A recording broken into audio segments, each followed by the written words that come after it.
प्यारे बच्चों, मैं जोगिंद्र कुमार ऑनलाइन गणित शिक्षण बाय जोगिंद्र चैनल में आप सभी का स्वागत करता हूं। आज हम इस वीडियो में कक्षा 7 गणित अध्याय 4 सरल समीकरण की प्रश्नावली 4.1 की प्रश्न संख्या 6 को हल करेंगे। इस अध्याय की वीडियो का ये पार्ट नंबर 7 है। इससे पहले 6 पार्ट बन चुके हैं। यदि आपने वे नहीं देखे तो प्लीज उन्हें जाके जरूर देख लेना। आइए अब देखते हैं। निम्नलिखित स्थितियों में समीकरण बनाइए। क्या है प्रश्न? निम्नलिखित स्थितियों में समीकरण बनाइए। अब ये स्थिति दी है, इसके आधार पर, जैसे हमने पिछली वीडियो में कथन के आधार पर समीकरण बनाई थी, इसमें इन स्थितियों के आधार पर समीकरण बनानी है। अब देखो कैसे बनाएंगे। पहले हम प्रश्न पढ़ते हैं। इरफान कहता है कि उसके पास परमीत के पास जितने कंचे हैं उनके 5 गुने से 7 अधिक कंचे हैं। इरफान के पास 37 कंचे हैं। परमीत के कंचों की संख्या को m लीजिए। ये संकेत दिया है कि परमीत के जो कंचे हैं हमें उन्हें m लेना है। तो अब देखो, इसमें ध्यान से देखो कि इरफान कह रहा है और इरफान के पास कंचे कितने हैं? 37। इरफान के पास कंचे कितने हैं? 37। और उसने कहा कि परमित के पास जितने कंचे, और परमित के पास कंचे कितने हैं? m। तो हम लिखेंगे कि परमित के पास माना परमित के पास कंचों, ये वो भी दिया है, संकेत भी दिया है, इसीलिए हम इसे m ही मानेंगे। नहीं तो हम और कुछ भी मान सकते थे, m के अलावा x y z कुछ भी मान सकते थे। m है, ठीक है। तो यहां लिखेंगे प्रश्नानुसार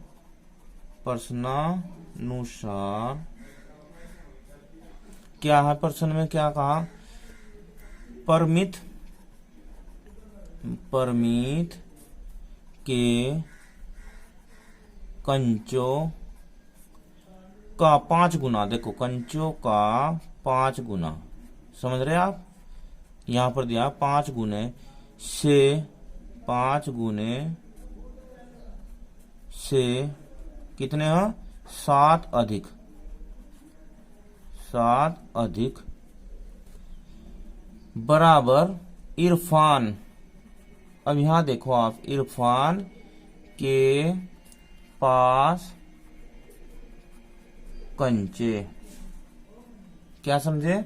प्रश्न में दिया कि परमित के कंचों का 5 गुना और उससे 7 अधिक है इरफान के पास कंचे। तो यहाँ पर बराबर लेकर हम इरफान के पास कंचे दिखाएंगे। तो परमित के कंचे m का 5 गुना, ये लो हमने 5 गुना कर लिया। कितना कर लिया? 5 गुना। फिर उसने कहा 7 अधिक, इसमें और 7 जोड़ लिए, बराबर इरफान के पास कंचे हैं कितने? 37।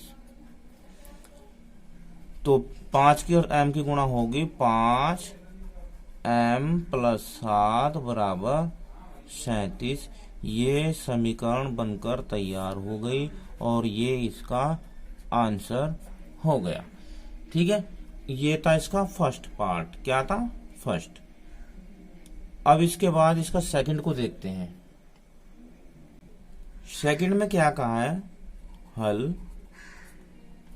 लक्ष्मी के पिता की आयु 49 वर्ष है। कितने हैं? 49 वर्ष। उनकी आयु लड़की की आयु के 3 गुने से 4 वर्ष अधिक है। तो लक्ष्मी की आयु को आप y वर्ष लीजिए।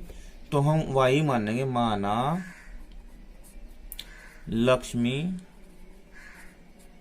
की आयु क्या है? y वर्ष है। y वर्ष है। तब प्रश्न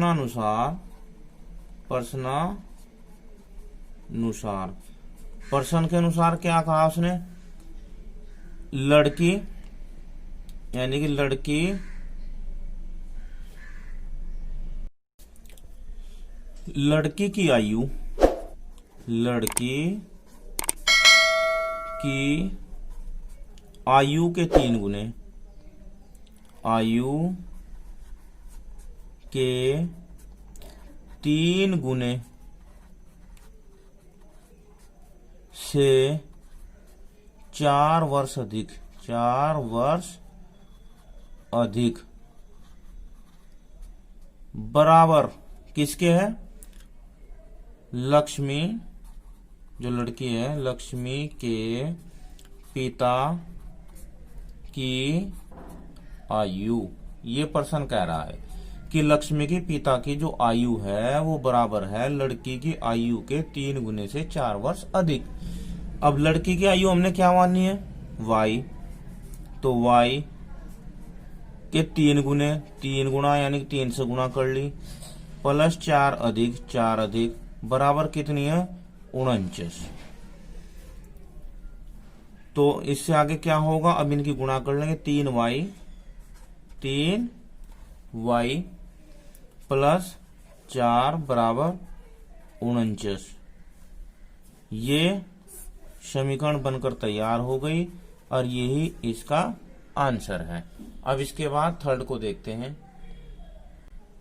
थर्ड, अध्यापिका बताती है कि उनकी कक्षा में एक विद्यार्थी द्वारा प्राप्त किए गए अधिकतम अंक प्राप्त किए गए न्यूनतम अंक का दुगुना धन 7 है। धन का मतलब है जोड़ना, 7 है। प्राप्त किए गए अधिकतम अंक 87 है और न्यूनतम प्राप्त किए गए अंकों को L में लीजिए। तो इस बार चर क्या होता है? इन्होंने L बताया, तो यहां लिखेंगे माना वही न्यूनतम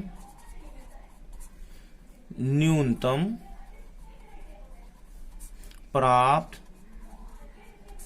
किए गए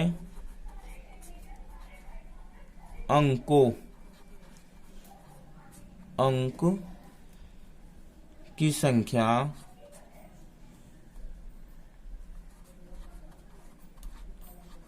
कितनी है भाई? L है। प्राप्त किए गए अंक L है, अंकों की संख्या L है। तो प्रश्नानुसार अब प्रश्न देखो क्या कह रहा है। प्रश्न ये कह रहा है कि न्यूनतम प्राप्त, यहां लिखते हैं प्राप्त किए गए न्यूनतम अंक का दुगुना धन 7 बराबर। अब देखो बराबर कितना होगा?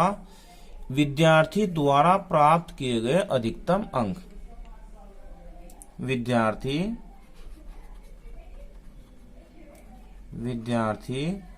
द्वारा प्राप्त किए गए अधिकतम अंक। अब चलो प्राप्त किए गए न्यूनतम अंक क्या लिए हमने? L। क्या लिया?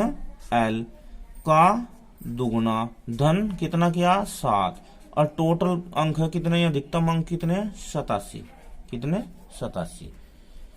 अब देखो L की 2 में गुणा करो, 2L प्लस 7 बराबर 87। ये समीकरण बन गई है, ये इसका आंसर। इसके बाद फोर्थ को देखते हैं। देखो फोर्थ में क्या कहा उन्होंने? एक समद्विबाहु त्रिभुज में शीर्ष कोण प्रत्येक आधार कोण का दुगुना है। मान लीजिए प्रत्येक आधार कोण 20 डिग्री है। याद रखिए कि त्रिभुज के तीनों कोणों का योग 180 अंश होता है। देखो ये उन प्रश्नों से थोड़ा सा अलग है। इसमें सबसे मेन बात यह है समद्विबाहु त्रिभुज। अब समद्विबाहु त्रिभुज क्या होती है? ऐसी त्रिभुज होती है जिसकी 2 भुजाएं बराबर होती है और इसके 2 कोण भी बराबर होते हैं। ये बात आपको याद रखनी है। इसके दो कोण भी बराबर होते हैं और दो भुजाएं भी बराबर होती हैं, उसे समद्विबाहु त्रिभुज कहते हैं। अब उसने कहा है कि आधार कोण 20 डिग्री है, तो हम यहां मानेंगे भी यही, माना आधार, यहां लिखते हैं माना त्रिभुज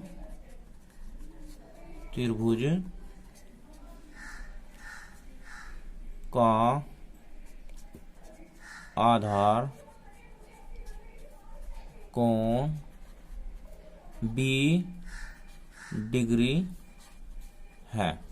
तो अब लिखेंगे हम प्रश्नानुसार